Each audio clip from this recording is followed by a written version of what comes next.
सत्त श्री ओम सतनाम सत साहिब। हे सत्संग प्रेमियों, हे साध संगत, आज हम आपके सामने कबीर साहिब द्वारा रचित मूल बीजक की रमैनी नंबर 18 का वर्णन करेंगे। रमैनी नंबर 18। अद्भुत पंथ बरनी न जाई, भूले राम भूली दुनियाई। जो चेतऊँ सो चेतऊँ रे भाई, नहीं तो जीव यम ले जाई। शब्द न माने कथय्य ज्ञाना, ताते यम दियो है थाना। संशय सावज बसे शरीरा, नित्य खायो अनबेदा हीरा। संशय सावज शरीर में, संगई खेल जुआर। ऐसा घायल बापुरा, जीवई मारे झार।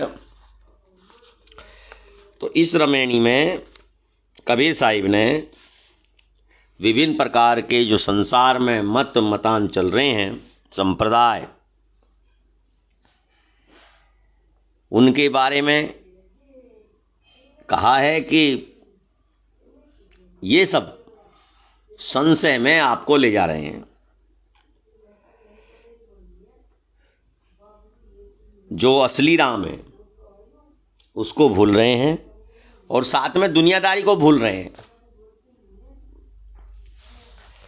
तो इन सभी बातों का इस रमैनी में बताया गया है, लोगों को चेताया गया है, समझाया गया है। तो कहते हैं कि अद्भुत पंथ बरनी न जाई, भूले राम भूली दुनियाई।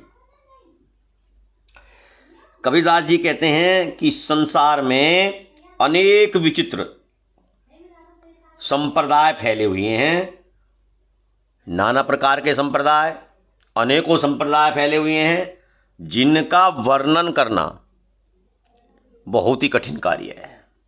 इनका वर्णन नहीं किया जा सकता।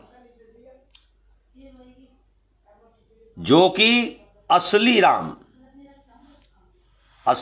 को भूल गए हैं, असली राम अपने आत्म स्वरूप को, निज स्वरूप को भूल गए हैं,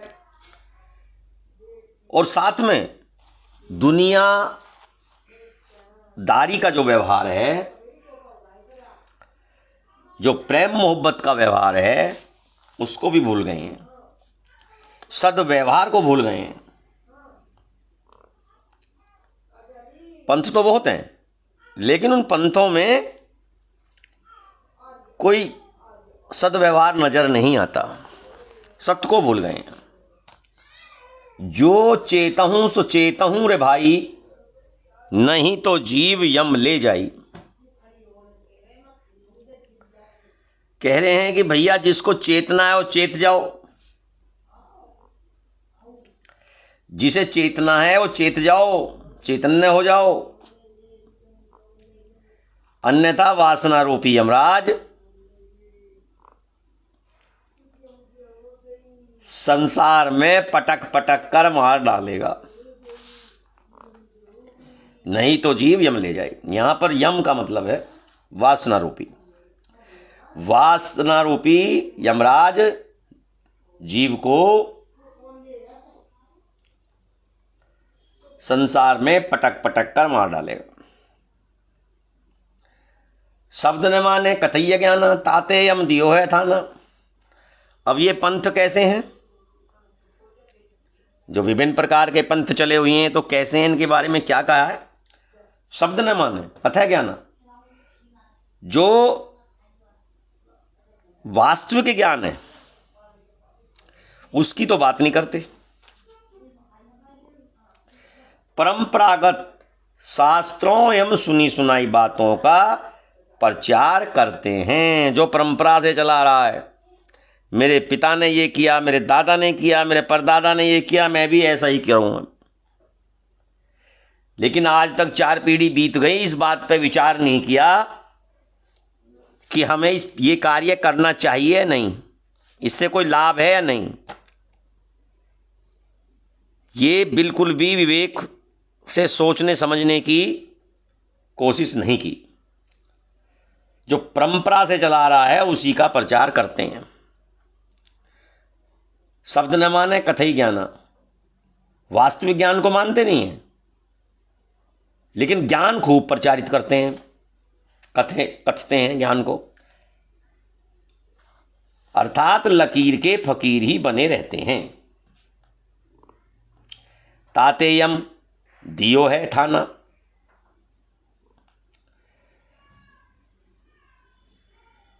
उनका मन अज्ञान एवं वासना रूपी यम का घर बन जाता है। थाना, थाना घर, वासना यूपी यमराज का घर बन जाता है। संशय सावज बसे शरीरा, तिन खायो अन भेदा हीरा। मनुष्य के हृदय में जो संशय रूपी पशु विराजमान रहता है, सावज पशु, संशय रूपी पशु जो मनुष्य के हृदय में, शरीर में विराजमान रहता है, उसी ने हीरा रूपी जीव को भ्रम में डालकर पथ भ्रष्ट कर दिया है। उसी संशय ने जीव को संशय में डाल करके, भ्रम में डाल करके पथ भ्रष्ट कर दिया है। अनबेदा हीरा, बिना बेधा हुआ हीरा है जीव। कहने का तात्पर्य यह है कि सबसे पहले अपने अंदर के भ्रम को दूर करो, अंदर के भ्रम को दूर करो, और जो वास्तविक ज्ञान है, कबीर साहिब की नजर में वास्तविक ज्ञान क्या है? अपने आत्म स्वरूप का ज्ञान, निज स्वरूप का ज्ञान, अपने आत्माराम का ज्ञान, ये उनका वास्तविक ज्ञान है। अपने वास्तविक ज्ञान को पहचानो और संशय जो अपने हमारे अंदर जो भ्रम पड़ गया है, उस भ्रम को दूर करो। आगे साखी में क्या कहते हैं? साखी में भी उसी संशय की बात करते हैं, वहां भी समझाने की, संशय से निकलने की बात करते हैं कि संशय सावज शरीर में संगई खेल जुआरी, ऐसा घायल बापुरा जीव ही मारे झारी। मनुष्य के शरीर में जो संशय रूपी पशु रहता है, वह संशय ही जीव के साथ मिलकर हमेशा जुआ खेलता है। जीव के साथ जुआ खेलता है। ऐसा घायल बापुरा जीव ही मारे झारी, और समस्त जीवों को जलाकर भस्म कर रहा है, मार रहा है। तो कबीर साहिब ने इस रवैनी में बहुत ही सुंदर ढंग से समझाया है। हे साध संगत, सत्संग प्रेमियों, भाइयों बहनों, कबीर साहब का एक एक शब्द समझ लो कि बहुत ही उत्तम है ये। लेकिन उत्तम का ज्ञान हमें तभी हो पाएगा जैसे कि इसमें समझाया है इसी रवैनी में कि परंपरा से चले आ रहे ज्ञान को, व्यवहार को, या रीति रिवाज और परंपरा को जो हम सदा सदा से करते आ रहे हैं कई पीढ़ियों से, उसके बारे में एक बार विवेक को जागृत करके विचार करें। और जैसे ही आप विचार करेंगे कि आप पाएंगे कि कबीर साहिब बिल्कुल सत्य हैं, जो कह रहे हैं वे निसंदेह सत्य कह रहे हैं। सत्य श्री ओम सतनाम सत साहिब।